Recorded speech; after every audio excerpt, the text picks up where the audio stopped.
Good morning, ladies. I hope you all are having a wonderful, beautiful, and blessed day. And thank you for tuning in to my channel.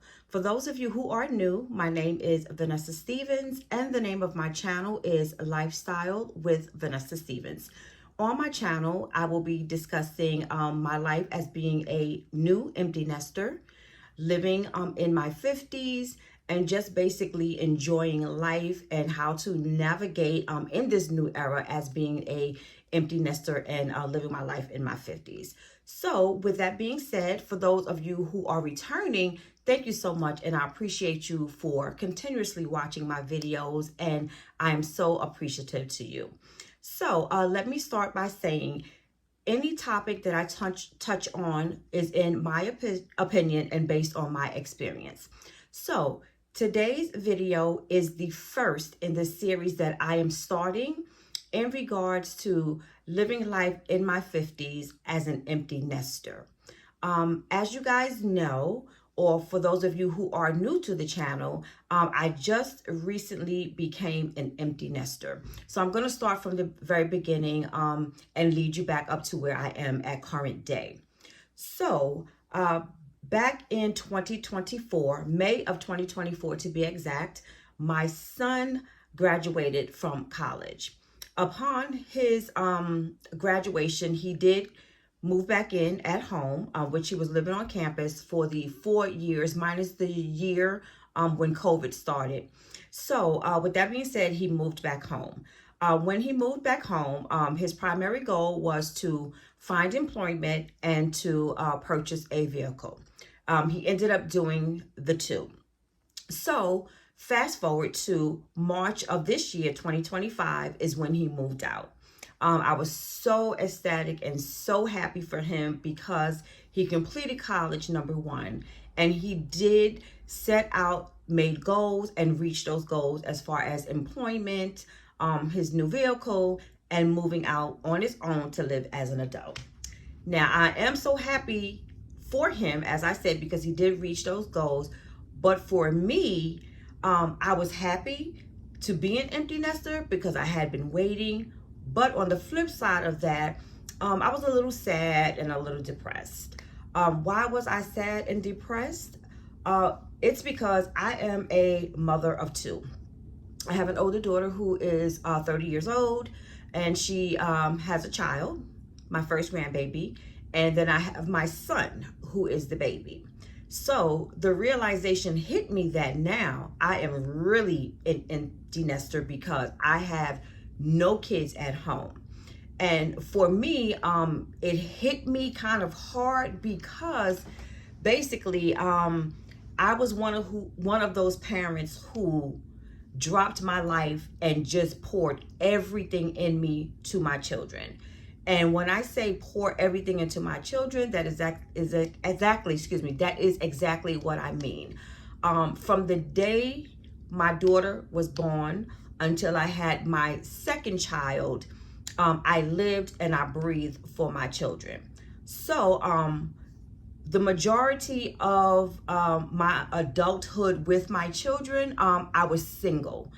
Their dad has always and still is in the picture, but we were not living together for a very long period of time. So basically, I considered myself to be a single parent. But with that being said, I was a sole parent. Both my children lived with me. I made their breakfast in the morning. I took them to school. I picked them up from school. I fed them their dinner. I did homework with them. I took them to after school activities. They also had extracurricular activities during the weekend. We went to church every Sunday. We would have play dates with other friends. The friends that I did have were included in this bubble because we all had children, around the same age range. So we basically did the same thing day in, day out, every weekend. The routine was the same. Once the children started getting older, then we formulated different routines as far as going to sports, dancing school, swimming lessons, still going to church. Like every aspect of their lives, I was involved in. So that has been ongoing from when my daughter graduated from college, and then now with my son graduating from college. So once you get to the point of where you make your children your life, once that stops and once that is all gone, it's like you're left in a state of, okay, so what's next? What am I going to do without my kids? Everything was involved around my kids. So that was the state to which where I was at, and I am still somewhat at that stage.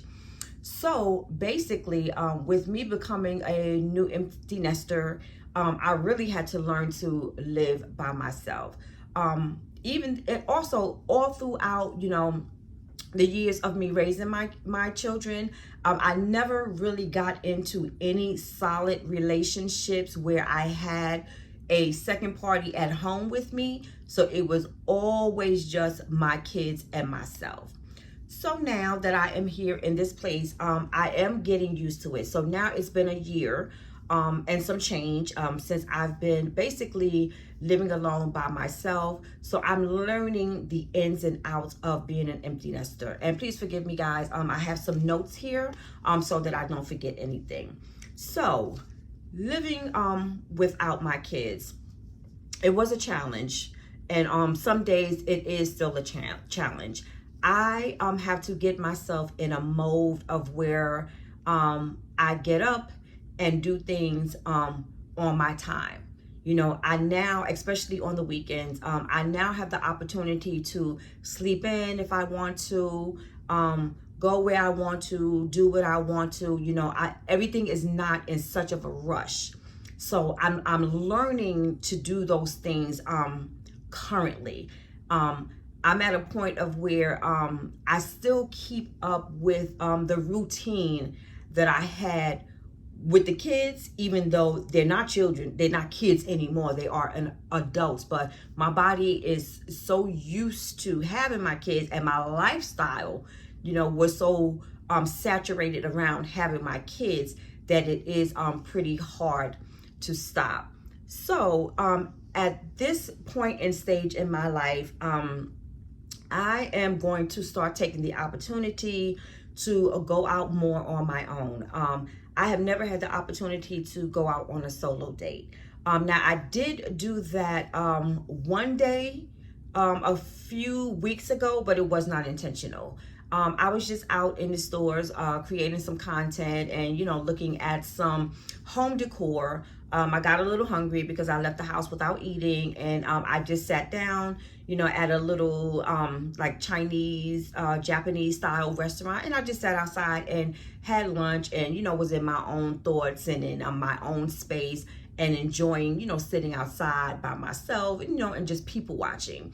So I guess I could consider that being my first solo date for myself. I also have to learn to go out and meet other people. For the majority of my life, I have had the same friends. I've had a whole bunch of associates. I'm always meeting people because I'm just that type of girl. I'm very friendly. I talk to any and everybody. I don't shun anybody. But as far as meeting other people and making them my friends, I have not done that. I have my same friends, 4 or 5 friends that I've had from when I was younger up until now. And unfortunately, they all live in New York. So once a month we do get together and have Zoom calls. So that's how we keep up that relationship. But other than that, on the outside, I have no other friends. So now that I am a empty nester, I do have the opportunity to go out when invited, go out and explore and meet other people. Even though right now we're living in a day and age where it is a little scary with meeting people, but you really don't know who's out there until you put yourself out there in that position to meet people. So I am gonna have to find a way to involve myself in things where I'm able to meet like-minded people. And the next thing is, now that I am an empty nester, I need to set forth new goals for myself. One of those goals, as I just said, is going out and exploring and meeting new people. I also have to learn to be outside and be by myself. You know, sometimes it could be a little scary because you're so used to being with your kids.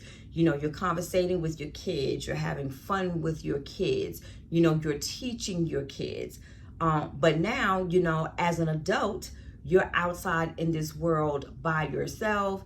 You need to learn to communicate with adults. You need to learn the behaviors of a single adult.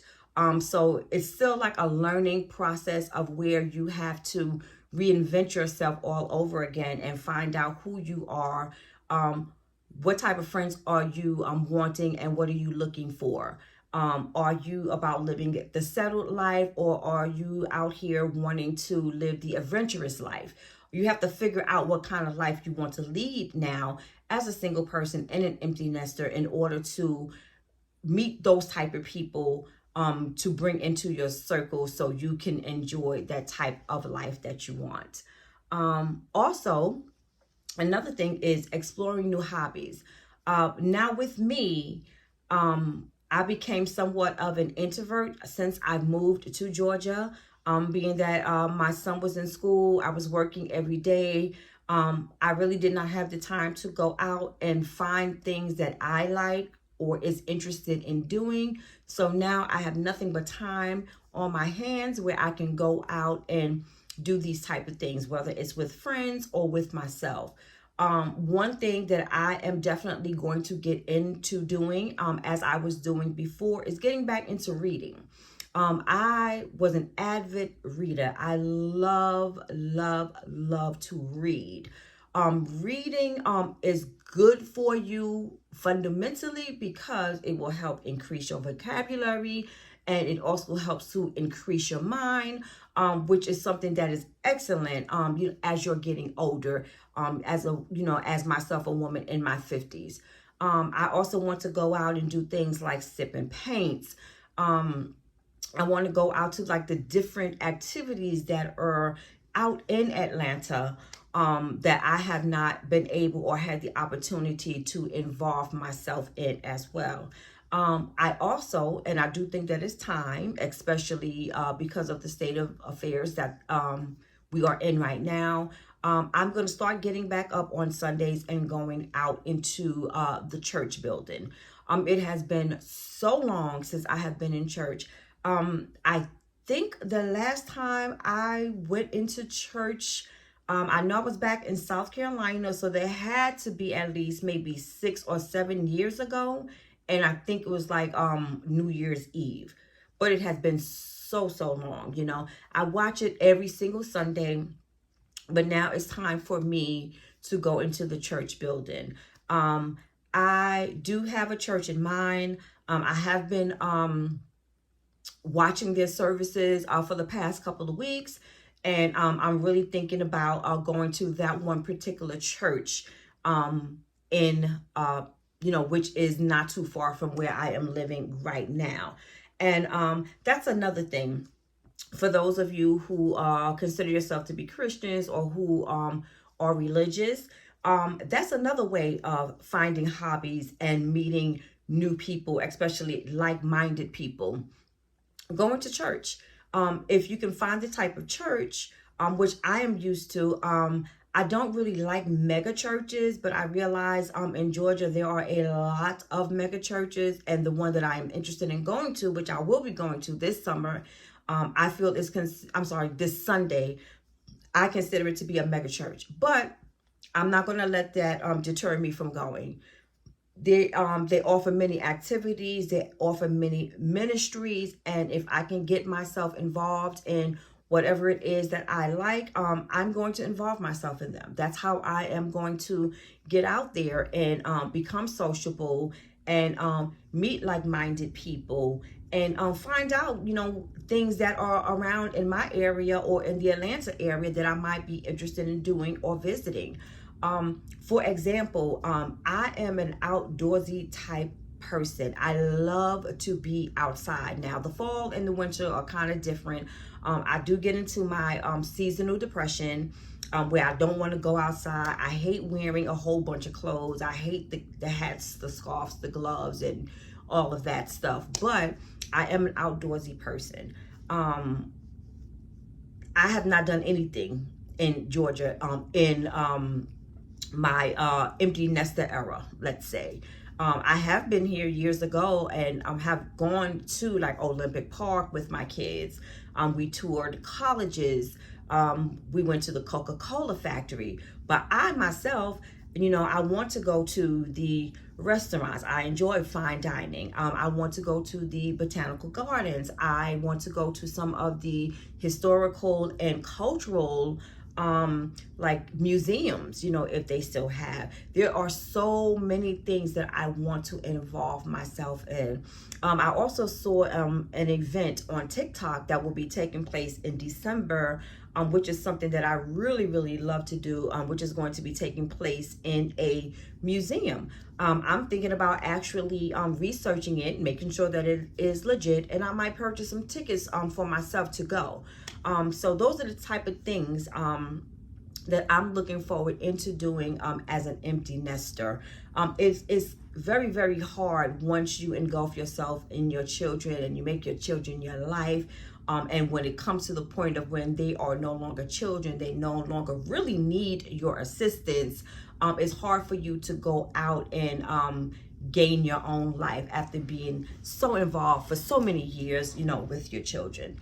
Now, on the other side of that, it's good, once you do become an empty nester, try to distance yourself a little from your children, because not only are you trying to break your ties and become your own individual, after becoming an empty nester, you also have to remember that they're also out there learning to live without having the crutch of you. So therefore, you have to let them go. In my opinion, especially with my son, I try to only be here and available and whenever he needs me, if it's an emergency, especially with him being a Black male. I want him to learn to be out on his own. If he encounters any obstacles, to learn how to get through them on his own. Because I view it as, he's a man. One day he's going to have a family. He's going to have a wife. He's going to have some children. So therefore, he has to learn how to navigate life on his own. He has to learn how to navigate through struggles on his own. He has to navigate and learn how to be a man, a responsible man, who is not only able to take care of himself, and he is also able to take care of a family. And those are the things that I want to instill in him while I am here, still able on this earth to help him when needed. But I also do not want to hinder him from learning those things. The same thing with my daughter. She's in her 30s. She has her child. She has her son's dad. I try not to involve myself too much into her life as well, because she has to learn to be her own individual person. She has to learn how to raise her household and how to deal with certain situations. Now, I am there for advice, and I do give advice, but whether they take the advice, I don't know. If something were to happen where they don't take the advice, at least, it's a learning lesson. So you also have to learn to, pull away from that situation as well, to give them the space to breathe, the space to learn, the space to become independent. So that, now you can go back into a relationship with your adult children that is healthy and well-rounded and beneficial for everybody. So that is the journey that I am on right now, as far as taking on this new role as an empty nester. I am a little scared because of what's out there right now, but I am happy and I'm willing and I'm looking forward to going out, meeting new people, doing new things, and I'm joyous right now. And I am going to, as I said, make this my series because I know that there are several women out there who are also in the same position that I am in and experiencing the same things. So if we can build up a little community where we can bounce off each other, ask questions, talk about our little experience, that would be so wonderful and also beneficial to me. And also, on the flip side, I'm not going to just say single women, because there are married couples out here that are going through the same things. In my opinion, because I do have some friends that have experienced this as well, that mom, even though you have your husband, you're going to feel the brunt of being an empty nester as well. Sometimes it affects the relationship with your spouse or your significant other because now your life is going to be so different. Even though your partner may have been in the household with you and you guys raised the children together and you're going through this empty nesting together, now is when you guys are really, really going to feel the difference. When a lot of your attention was based on your kids, now it's like you guys have to find each other again. Let's say if you're the dad and you had a son. I'm sure if you were the type of parent who was heavily into your son, of the raising of your son, I'm sure you guys spent a lot of time together in conversation and enjoying each other and, spending time with each other. So now that that is gone, it's like you guys have to reinvent your relationship because now it's just you two in an empty house. So if you guys engulfed yourself in your relationship into your children, so you got to find each other all over again. Maybe you guys have to start dating again. Since years have passed and people change, now you guys have to find out what are those changes, in your partner so that you guys can continue to live out a healthy, productive marriage or partnership. It's like you're going to have to learn that person all over again because there are two battles that you're going to be struggling with.